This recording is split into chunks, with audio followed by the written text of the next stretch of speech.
علی بھائی اگلا سوال ہے کہ آپ کی دعوت حق سے اللہ تعالیٰ نے ہمیں اسلام کی سچائی سے روشناس تو کروا دیا الحمدللہ، لیکن اس سفر کا تلخ پہلو یہ بھی ہے کہ ہر مسئلے میں اختلاف ہے، یعنی پنجابی میں جسے کہتے ہیں جیڑا پنو ہی لال۔ ہاں جی، آخر ایک عام آدمی کیا کرے، کدھر جائے؟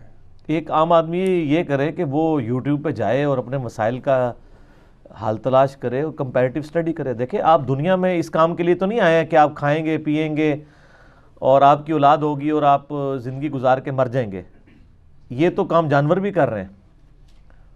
وما خلقت الجن والانس الا لیعبدون، پرپس آف لائف ہے اسلام، آپ کو پرپس آف لائف دیتا ہے۔ زندگی میں آنے کا مقصد کیا ہے؟ خدا کی شناخت، اور خدا کی شناخت کس لیے؟ کہ اللہ تعالیٰ نے دنیا کی زندگی عارضی بنائی ہے، اصل زندگی آخرت کی ہے۔ لیکن اللہ نے پھر ساتھ ہی کہہ دیا بل تؤثرون الحیات الدنیا والآخرۃ خیر وابقی ان ھذا لفی الصحف الاولی صحف ابراہیم وموسیٰ، بلکہ تم دنیا کی زندگی کو ترجیح دیتے ہو حالانکہ آخرت کی زندگی ہمیشہ ہے اور بہتر بھی ہے اور ہمیشہ رہنے والی ہے۔ یہی ایک کانٹے کی بات تھی جو اگلے صحائف میں بھی تھی، قرآن سے پہلے صحیفوں میں، چاہے وہ ابراہیم علیہ السلام کے صحائف ہوں یا موسیٰ علیہ السلام کے۔ تو دنیا میں آنے کا مقصد اللہ کی شناخت، اللہ کی معرفت ہے، اور دنیا کی زندگی کو عارضی سمجھنا، آخرت کی زندگی کو ابدی سمجھنا اور اس ابدی زندگی کے لیے تیاری کرنا۔ تو سر یہ تیاری جو ہے وہ ربو ہی نہیں ہو جائے گی خود بخود ہی۔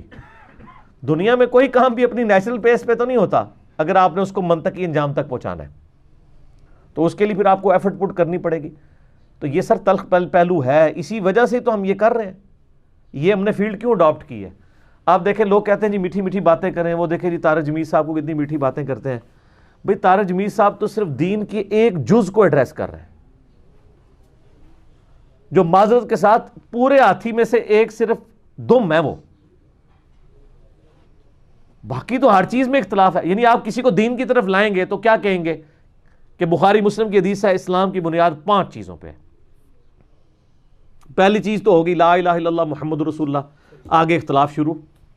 نماز قائم کرو، نماز کس طریقے پہ قائم کرنی ہے تو اس کا کوئی طریقہ ہے، اس میں اختلافات ہیں، پھر اس کی نٹی گریٹیز ہیں، وہ تو ختم ہی نہیں ہوتی۔ تو سر پھر آپ سیریس لیں گے، اختلافی موضوعات کو سیکھنا ضروری ہے۔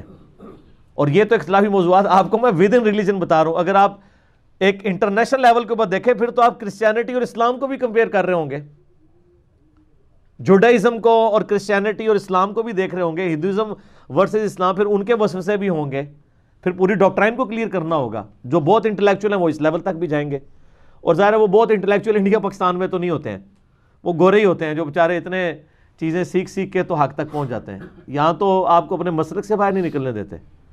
پی کے فلم میں انہوں نے یہی تو دکھایا ہے۔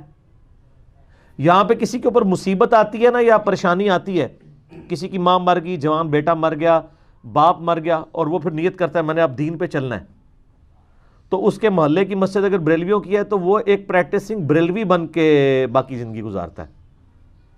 حالانکہ ہونا تو یہ چاہیے تھا کہ اب وہ دین کو سیکھتا اور اچھا مسلمان بنتا۔ وہ یہ سمجھتا ہے کہ اچھا بریلوی بننا اب یہ میری زندگی کا مقصد ہے، اور اگر محلے کی مسجد جو ہے وہ دیوبندیوں کی تھی تو اچھا دیوبندی بننا میری زندگی کا مقصد ہے، اگر وہ اہل تشیع کی تھی تو اچھا شیعہ بننا مقصد ہے، اور اگر وہ اہل حدیث کی تھی تو اچھا اہل حدیث بننا میرا مقصد ہے۔ اچھا مسلمان نہیں، اچھا مسلمان بننے کے لیے تو آپ کو پہلے علم حاصل کرنا پڑے گا۔ اسی لیے آپ دیکھ لیں کہ قرآن و سنت کی تعلیمات سینٹرڈ اراؤنڈ علم ہے۔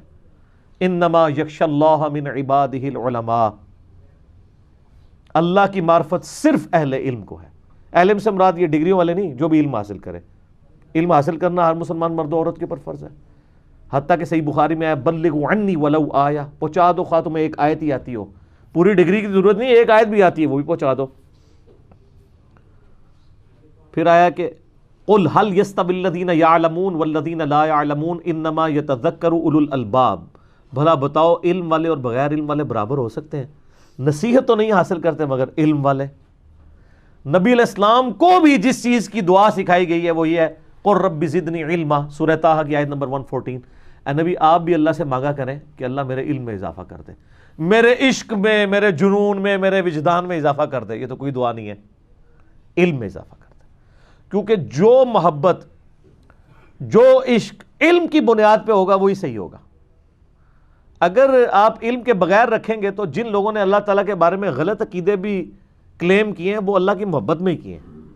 یہ وحدت الوجود کا جو عقیدہ آیا ہے کہ جی ہر چیز ہی اللہ ہے، اللہ کے علاوہ کوئی چیز ایگزسٹ ہی نہیں کرتی، وجود حقیقی ایک ہے، باقی سب جو ہے وہ مزاج ہے، جو ہے وہ مجاز ہے. اب انہوں نے اللہ کی محبت میں کہا نا، وہ کہتے ہیں ہم مان نہیں سکتے کہ اللہ کے علاوہ بھی کوئی ہے، تو پھر وہ شرک کر گئے، مخلوق کو بھی خدائی بتا دیا، پینتھیزم کا عقیدہ آ گیا، ہماؤست کا عقیدہ آ گیا. حالانکہ توحید تو قدیم کو حادث سے الگ کرنے کا نام تھا. قدیم کہتے ہیں جو ہمیشہ سے، یعنی اللہ، حادث جو مخلوق، حادثہ، انسیڈنٹ. تو لیکن انہوں نے اللہ کی محبت میں کہا نہیں جی یہ پہاڑ بھی اللہ ہے، درخت بھی اللہ، یہ اللہ ہی نے روپ دھارا ہوا ہے. تو یہ عقیدہ اللہ کی نفرت میں رکھا گیا یا اس کی محبت میں؟ محبت میں. لہٰذا محبت میں بھی کوئی عقیدہ علم کے بغیر ہوگا فارغ ہو جائے گا. اسی لیے اللہ تعالیٰ نے پیغمبروں کو رول ماڈل بنایا ہے تاکہ اللہ کے بارے میں وہ عقیدہ رکھو جو پیغمبر بتائیں.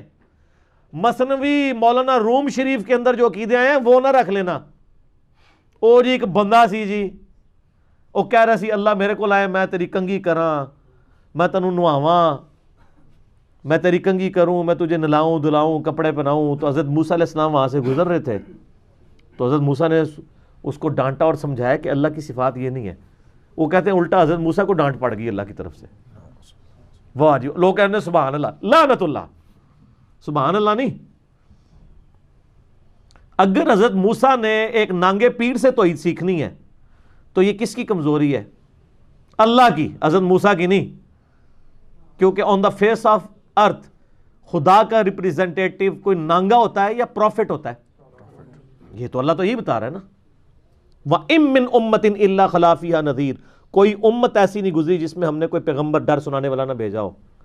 اگر پیغمبروں نے نانگے پیروں سے دین سیکھنا ہے تو پھر یہ تو نعوذ باللہ اللہ کے اوپر عرف آتا ہے کہ وہ نہیں دین سکھا سکا. یہ سب جعلی واقعات، جھوٹے واقعات، پیغمبروں کو نیچا کرنے کے لیے اور بابوں کو اوپر کرنے کے لیے. تو لیکن آج کل بابوں کے بھی ابو جی آگے ہوئے ہیں مارکیٹ میں، آپ کو پتہ ہے نا کون؟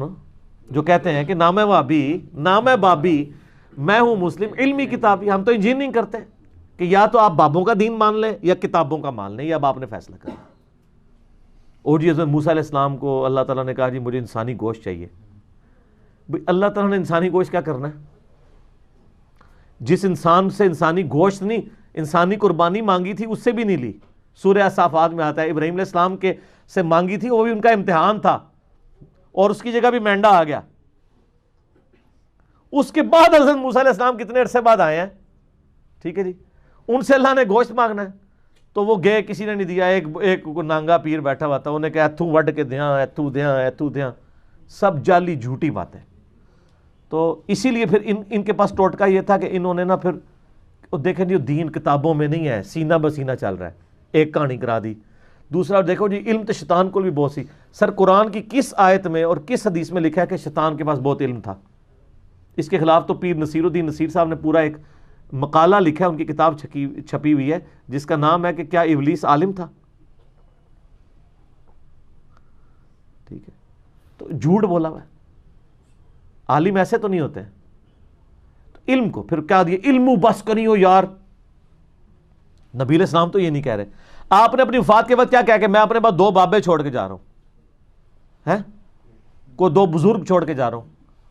نہیں، فرمایا 2 چیزیں چھوڑ کے جا رہا ہوں. المستدرک الحاکم میں ہے 318 نمبر حدیث، کتاب العلم چیپٹر میں. ایک اللہ کی کتاب اور دوسرے اس کی نبی کی سنت. اس کو مضبوطی سے پکڑ لینا، کبھی گمراہ نہیں ہوگے صلی اللہ علیہ وآلہ وسلم.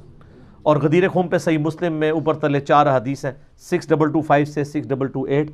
2 چیزیں چھوڑ کے جا رہا ہوں. اللہ کی کتاب ہے پہلی، وہ بھاری چیز ہے، اس میں ہدایت ہے، اس میں نور ہے. تم اللہ کی کتاب کو پکڑو، اپنا تعلق اس کے ساتھ مضبوط کرو. اللہ کی کتاب اللہ کی رسی ہے، جو اسے پکڑے گا ہدایت پہ ہوگا، جو چھوڑ دے گا وہ گمراہ ہو جائے گا. اور دوسری چیز میرے اہل بیت ہیں، ان کے بارے میں تمہیں اللہ کا خوف دلاتا ہوں کہ ان کے ساتھ میرے بعد حسن سلوک کرنا. پکڑنے کا ان کو بھی نہیں کہا. اور یہ بڑی انٹلیکچوئل بات ہے. اگر نبی علیہ السلام کسی شخصیت کو پکڑنے کا کہتے ہیں نا تو صرف اپنے آپ کو کہہ سکتے تھے. لقد کان لکم فی رسول اللہ اسوۃ حسنہ. وہ جو حدیث بھی آئی نا علیکم بسنتی وسنت الخلفاء الراشدین المہدیین، وہ بھی پولیٹیکل اختلاف کے ٹرم میں ہے. تو میرے بعد بہت اختلاف دیکھو گے، میری اور میرے خلفاء راشدین کی سنت کو لازم پکڑنا. دین میں کوئی چیز داخل نہیں کی ہے. انہوں نے بچپن سے ہمیں کہانی کرائی ہوئی تھی کہ جی وہ صلاۃ خیر من النوم حضرت عمر نے داخل کیا ہے, اور میں نے جناب ابو داؤد سے ثابت کیا کہ صلاۃ خیر من النوم تو نبی علیہ السلام نے خود سکھایا. تو آپ مکر ہی گئے ہیں. کتنے علماء کلپ چڑھا رہے ہیں, ہم نے تو کبھی کہا ہی نہیں ہے. ایک ٹکٹ میں کتنے مزے کرتے ہیں. جب ہم کہتے ہیں آپ اپنی پبلک کو کہتے تھے یہ بغلوں میں بت رکھ کے آتے تھے اس لیے رفع الیدین ہوتا تھا, اب کہتے ہیں ہم نے تو کہا ہی نہیں, ہم پہ جھوٹا الزام لگا رہے ہیں. تو سر یہ جھوٹی عوام کس کی ہے؟ یہ کس کی جائز اولاد ہے؟ علمی اولاد جائز آپ لوگوں نہیں نا. ایک ٹکٹ میں 3 مزے کرتے ہیں, 4 مزے کرتے ہیں. جب اپنا مطلب بنے تو بولتے ہی نہیں ہے. جب کوئی دوسرا گرفت کرتا ہے کہتے ہیں ہماری, تو وہ جس طرح وہ ہمارے پولیٹیکل لیڈرز بھی کرتے ہیں نا, بیان دے دیا, جب عدالت سے نوٹس آیا ہتک عزت کا تو کہتے ہیں یہ وہ تو ہمارا پولیٹیکل نعرہ تھا, ایک پولیٹیکل سٹیٹمنٹ تھی, تو وہ لکھ کے معافی مانگ لیتے ہیں. لیکن جو اس سے اچیومنٹ کرنی ہوتی ہے کہ ایک دوسرے پولیٹیکل لیڈر کو بدنام کرنا ہوتا ہے, وہ اچیومنٹ کر چکے ہوتے ہیں. اور جو عدالت میں معافی نامہ ہوتا ہے وہ نہ اخبار میں چھپتا ہے اور نہ میڈیا کے اوپر آتا ہے کہ اس نے جھوٹ بولا تھا. یہ آپ دیکھ لیں پچھلے 5-6 سالوں میں وہ 35 پنکچر والا نجم سیٹھی صاحب کے خلاف کتنا مہم کھڑی کی گئی. اینڈ پہ کہا جی وہ تو بس ایک پولیٹیکل سٹیٹمنٹ تھی. یار اتنا آسان آپ نے سمجھ لیا ہوا ہے کہ کسی شخص کے اوپر جھوٹا الزام لگائیں. یہ تو خلافت اگر نامزد ہو تو سورہ نور کے اندر 80 کوڑوں کی سزا ہے کسی پہ جھوٹا الزام لگانے کی. اور یہ ہمارا ایک پولیٹیکل لیڈر بھی جو ہے نا 80 کوڑے نہیں کھا سکتا, اس سے پہلے انشاءاللہ شہادت کے درجے پہ فائز ہو جائے گا. ان ساروں کو 80 لگیں جو یہ سٹیٹمنٹس دیتے ہیں. اگر میں نے پولیٹیکلی ایک ٹرم میں یعنی سٹیٹمنٹ بھی دی ہے جھوٹی اور بعد میں مجھے احساس ہوا ہے تو مجھے اب پبلکلی اس سے معافی مانگنی چاہیے, لیکن نہیں مانگتے. تو دین کے معاملے میں اختلاف ہم سے پہلے سے ایگزسٹ کرتا ہے, اسی لیے ہم نے اختلافی موضوعات کو چنا تاکہ لوگوں تک آج کا نوجوان بچہ یا تو بالکل ہی بے دین ہو جائے گا تو یا پھر وہ کہے گا جھوم جھوم کے کہ نہ میں وابی نہ میں بابی, میں ہوں مسلم علمی کتابی, کیونکہ اس کو راستہ کوئی نہیں ملے گا. کیا کرے بیچارہ؟ یہ جو دوسرے وائزین کام کر رہے ہیں واللہ بہت آسان ہے, اور میں نے اپنی زندگی میں بہت عرصہ یہ کام کیا ہے. میں آلموسٹ 10 سال تک سبز پگڑی باندھتا رہا ہوں, سمجھ لیں 1990-91 سے لے کے 2000 تک 2001 تک, تو میں نے یہ سارے کام کیے ہوئے ہیں. لیکن اصل کام یہ ہے کہ جو اختلافات ہیں ان کے بارے میں ایک امت کو بتایا جائے کہ ایک یہ رائے ہے, ایک یہ رائے ہے, یہ رائے مضبوط ہے, یہ کمزور ہے, آپ یہ اڈاپٹ کریں, باقی آپ کی مرضی, تکفیر نہ کسی کی کریں. یہی ہم کرتے ہیں. لیکن یہ تو ہمارا حق ہے نا کہ جس چیز کو ہم صحیح سمجھتے ہیں اس کو پورے کانفیڈنس سے بیان کریں. وہ کہتے ہیں جی اتنے کانفیڈنس سے بولتا ہے, وہ اس لیے بولتا ہے کہ میں قرآن و سنت میں اتنا ہی کانفیڈنس رکھتا ہوں جتنا آپ کا کانفیڈنس اس بات میں ہے کہ 2 + 2 4 ہوتے ہیں. تو میں قرآن پاک کو حق سمجھتا ہوں تو میں اسی کانفیڈنس سے بات کروں گا. آپ کے دلائل اگر مضبوط ہیں آپ اپنا بھی پبلک کے سامنے لے آئیں, لیکن اس کے باوجود ہم تکفیر نہیں کسی کے کر رہے تو وہ خام خواہ اپنے آپ کو آٹومیٹکلی تکفیر سمجھنا شروع کر دیتے ہیں. وہ سمجھتے ہیں کہ اب وہ جس طرح ابو طالب کو آ کے شکایت کی نا کفار مکہ نے کہ تمہارا بھتیجا تو ہمارے بتوں کو گالیاں نکالتا ہے, حالانکہ نبی علیہ السلام نے کبھی گالی نکالنی تھی؟ Not at all. لیکن وہ کہتے تھے یہ کہتا ہے بتوں سے کچھ نہیں ہوتا, مطلب یہی ہے کہ گالی ہے, تو مطلب خود سے نکال لیتے ہیں. مطلب یہ نہیں ہوتا, بس ایک دلائل سامنے رکھے جاتے ہیں. تو آپ اختلافات کے اندر حق کے راستے کے لیے کوشش کریں, اور سب سے بنیادی چیز اس میں یہ ہے کہ آپ قرآن پاک ترجمے سے پڑھیں, جو میں بار بار کہتا ہوں. یہ قرآن پاک جو میں بار بار اٹھا کے دکھاتا ہوں اسی لیے کہ تاکہ آپ کو پتہ چلے کہ یہ ہمارے گھروں میں جزدان میں لپٹا ہوا پڑا ہے, اس کو ہم نے پڑھنا ہے. میں آپ کو یقین سے کہتا ہوں قرآن پاک آپ شروع کریں گے تو آپ کو پتہ چل جائے گا کہ حق کیا اور باطل کیا ہے. لیکن مولویوں کی تفسیر کے ساتھ نہیں پڑھنا, کیونکہ تفسیر میں تحریف داخل ہو چکی ہے. قرآن کو آپ کانٹیکسٹ کے ساتھ ایک دفعہ پورا بغیر ترجمے کے پڑھ لیں, اس کے بعد تفسیریں پڑھیں, اور پھر آپ کو خود ہی پتہ چل جائے گا کس نے کہاں پہ ڈنڈی ماری ہوئی ہے. اور ترجمہ آپ کو آزادی جس کا مرضی پڑھیں, الفاظ کے چناؤ میں فرق ہو سکتا ہے, تھیم کسی کی ڈیفرنٹ نہیں ہے, تھیم ایک ہی ہے. کہیں کسی نے ڈنڈی بھی ماری ہے نا, دوسری جگہ اس کی ڈنڈی خود بخود ہی پکڑی جائے گی. قرآن حکیم کے 8 ترجمے, 8 ٹرانسلیشنز اور علماء کا دھوکہ. میرا اس کے اوپر کلپ ریکارڈڈ آپ یوٹیوب پہ دیکھ لیں, میں نے اس میں ساری ڈیٹیل کے ساتھ باتیں بتائی ہیں. تو اختلاف ہے تو آپ صرف علم حاصل کریں, سب سے پہلے قرآن پڑھیں, اس کے بعد آپ بخاری مسلم پڑھیں, لیکن پہلے قرآن پڑھیں, اس کو سمجھیں, اپنے عقیدے اس کے مطابق کریں. سر آپ بخاری مسلم پڑھنے سے پہلے بھی مر گئے نا, اگر قرآن پڑھ کے آپ نے اپنے عقیدے صحیح کر لیے نا تو سر حدیث بطاقہ آپ پہ فٹ ہو جائے گی, بے فکر ہو. ٹھیک ہے, پھر آپ اخلاص کے ساتھ لا الہ الا اللہ پڑھ لیں گے. ابھی تو آپ لا الہ الا اللہ بھی پڑھ رہے ہیں اور ساتھ بابوں کو بھی پکار رہے ہیں. یہ کیوں نہیں چینج آئی ادھر سب کانٹیننٹ کے اندر؟ کیونکہ وہ لا الہ الا اللہ کے ساتھ دوسری چیزیں بھی اور پھر اکثر ہمیں پھر کہہ رہے ہوتے ہیں جی وہ یہاں تو جو بزرگوں نے اسلام پھیلایا ہے. سر کون سا اسلام انہوں نے پھیلایا ہے؟ آپ کسی بزرگ کا نام لیں اور آپ مجھے بتائیں کہ جی یہ صحیح بخاری شریف کا فارسی ترجمہ حضرت معین الدین چشتی صاحب کا ہے، دکھائیں. یہ حضرت داتا علی اجویری المعروف جن کو داتا صاحب کہتے ہیں، یہ انہوں نے مسلم شریف کی شرح لکھی ہے. یہ حضرت سلطان باؤ صاحب کا قرآن کا ترجمہ ہے، دکھائیں کدھر ہے؟ کچھ بھی نہیں ہے. 1000 سال تک یہاں دین آیا لیکن کسی نے قرآن بخاری مسلم کا ترجمہ نیٹو لینگویج میں نہیں کیا. اور جب ترجمہ ہوا اور اس ترجمے پہ انہی بزرگوں کی کتابیں پیش ہوئی، وہ بزرگ غلط نکلنے شروع ہوئے، تو اب ہمیں یہ تانا دیتے ہیں جی وہ بزرگ جنہوں نے تہاڈے بزرگوں کو کلمہ پڑھایا وہ غلط نے. تو ہم ان کو کہتے ہیں کہ وہ جو بزرگ تھے ان سے پہلے جو بزرگ تھے صحابہ تابعین تبع تابعین، کیا وہ غلط تھے؟ کہیں گے نہیں وہ تو غلط نہیں تھے. اگر وہ ٹھیک تھے تو بعد والے غلط ہیں. اس لیے میرا ایک کلپ ہے درمیانے بزرگ اور پرانے بزرگ. نا اے پرانیاں گلاں کہ پرانے بزرگ، تہاڈے سارے بزرگ پرانے نہیں نے، درمیانے ہیں. 8 سے 1000 سال پہلے کبھی آپ کو بزرگ پروڈیوس کر کے لائیں گے وہ درمیانہ ہے. پرانا وہ ہوگا جو 1400 سال پہلے ہے.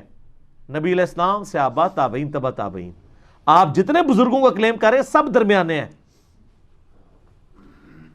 حضرت علی اجویری جو ہیں 465 ہجری میں فوت ہوئے ہیں. ان سے پہلے 450 سال کے مسلمان وہ پرانے بزرگ ہیں. ٹھیک ہے جی. معین الدین چشتی صاحب 533 ہجری میں فوت ہوئے ہیں. ان سے پہلے جو 500 سال بزرگ ہیں وہ پرانے بزرگ ہیں. آپ کون سے پرانے والے لے کے بیٹھے ہوئے؟ سب درمیانے ہیں. اور آج جو ہے نا اتنا پرانا، ہم 1000 سال بعد تو 1000 سال پرانے ہم بھی ہو جائیں گے، تو ہم بھی پرانے بزرگ ٹھیک ہو جائیں گے. نہ سر، دین کتابوں میں ہے، بابوں میں نہیں ہے. نبی علیہ السلام نے بابوں کے حوالے نہیں کیا، کتابوں کے حوالے کیا ہے. کتاب میں اس لیے کہہ رہا ہوں کہ اگر وہ کہہ رہے ہیں کہ تم نے میرے بعد قرآن کو پکڑنا ہے تو قرآن کتاب ہے نا.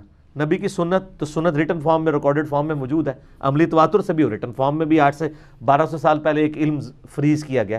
ایک علم ہے جو آج تک فریز نہیں ہو رہا، ہر گلی محلے کی لادہ بدعت ہے. اور ایک ہے 1200 سال پہلے جو دین تھا اس کو ایک ریٹن فارم میں لے آیا گیا. تو حالانکہ نبی علیہ السلام کے مبارک زمانے میں ایسے لوگ تھے جن کے بارے میں آپ کلیم کر سکتے تھے کہ میں اپنے بعد ابوبکر، عمر، عثمان و علی کو چھوڑ کے جا رہا ہوں. نہیں فرمایا. کیوں؟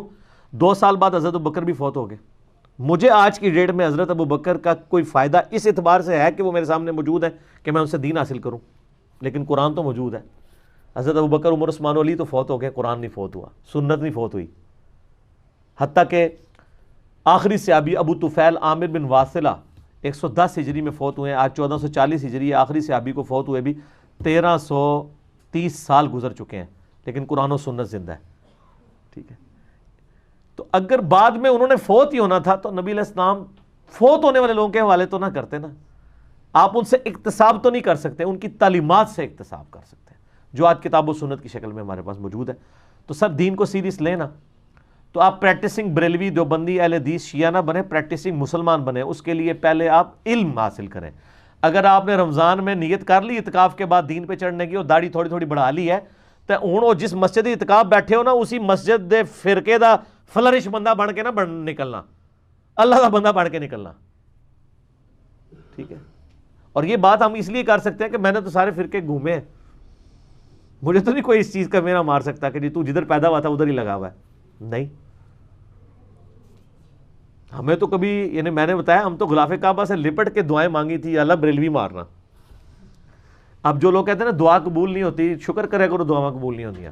بعض کا تسی ایسی دعائیں بھی کر سکتے ہو جو آپ کیا، حالانکہ مجھے اس وقت بھی یہ دعا کرنی چاہیے تھی اور آج بھی یہ دعا کرنی چاہیے کہ اللہ مجھے مسلمان مارنا. وہ اس لیے ہم کرتے تھے نا، ظاہر ہم باقیوں کو مسلمان سمجھتے نہیں تھے. لاکھ کہتے رہے جی باقی مسلمان ہیں، نہ ایسے نہیں. باقیوں سے لکھوائیں. کوئی بریلوی عالم لکھ کے دے کہ ہمارے فرقے کے علاوہ سارے گمراہ ضرور ہیں لیکن ایک دن جنت میں چلے جائیں گے، تو نہیں لکھ کے دے رہے. کیا مطلب؟ تکفیر کر رہے ہیں. ٹھیک ہو گیا. تو سب دین کو سیریس لیں، علم حاصل کریں. اختلاف ہے لیکن سولوشن ہے، اور آپ کو پتہ چل جائے گا. قرآن پڑھیں، آپ کو خود بخود پتہ چل جائے گا کیا سچائی ہے. باقی چھوٹے موٹے چیزیں تو وہ تو پیغمبر جب دنیا سے چلے جاتے ہیں تو پھر 100% تو سیٹسفیکشن نہیں ہوتی، لیکن موٹی موٹی ڈاکٹرائن تو کلیئر ہو جاتی ہے. بنیادی عقائد ٹھیک کر لیں، بنیادی اعمال اپنے ٹھیک کر لیں. ٹھیک ہو گیا.